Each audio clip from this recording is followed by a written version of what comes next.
नमस्कार स्वामी भक्तांनो, आपलं मनापासून स्वागत आहे पुन्हा एका नवीन भक्तिमय व्हिडिओमध्ये। जय जय श्री स्वामी समर्थ। आजचा अनुभव एका अशा महिलेचा आहे जिला आयुष्यातील खूप मोठ्या आर्थिक संकटातून स्वामी समर्थांनी बाहेर काढलं। ही महिला साध्या कुटुंबातील होती।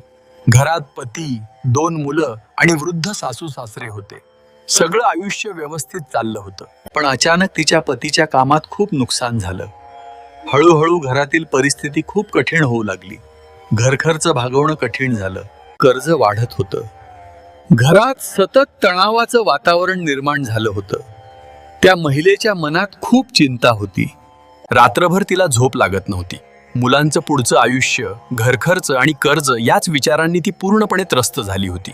एक दिवस ती खूप रडली आणि शेवटी स्वामी समर्थांच्या फोटोसमोर जाऊन बसली।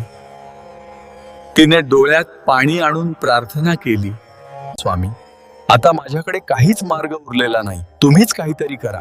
त्या दिवसापासून तिने रोज सकाळ संध्याकाळ स्वामींचे नामस्मरण सुरू केलं। त्याला रोज दिवा लावणं, जप करणं आणि स्वामींवर पूर्ण विश्वास ठेवणं हीच तिची दिनचर्या झाली। काही दिवसांनी अचानक तिच्या पतीला जुन्या ओळखीतील एका व्यक्तीचा फोन आला।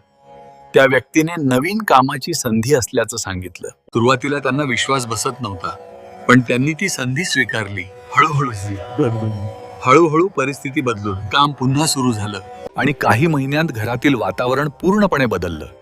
जिथे आधी चिंता आणि भीती होती, तिथे आता समाधान आणि आनंद होता। त्या महिलेच्या डोळ्यात आनंदाश्रू आले, कारण तिला जाणवलं, जेव्हा सगळे मार्ग बंद होतात तेव्हा स्वामी समर्थ नवीन मार्ग तयार करतात। आजचा हा अनुभव आपल्याला शिकवतो की कठीण काळ कायम राहत नाही, पण श्रद्धा आणि विश्वास कायम ठेवणं खूप महत्त्वाचं असतं। स्वामी समर्थ आपल्या भक्तांची परीक्षा घेतात, पण त्यांना कधीच एकटं सोडत नाहीत। म्हणूनच स्वामी समर्थ नेहमी म्हणतात, अशक्य ही शक्य करतील स्वामी। जर हा अनुभव आवडला असेल तर व्हिडिओला लाईक करा, कमेंटमध्ये श्री स्वामी समर्थ नक्की लिहा। अशाच भक्तिमय कथा पाहण्यासाठी चॅनल सबस्क्राईब करायला विसरू नका।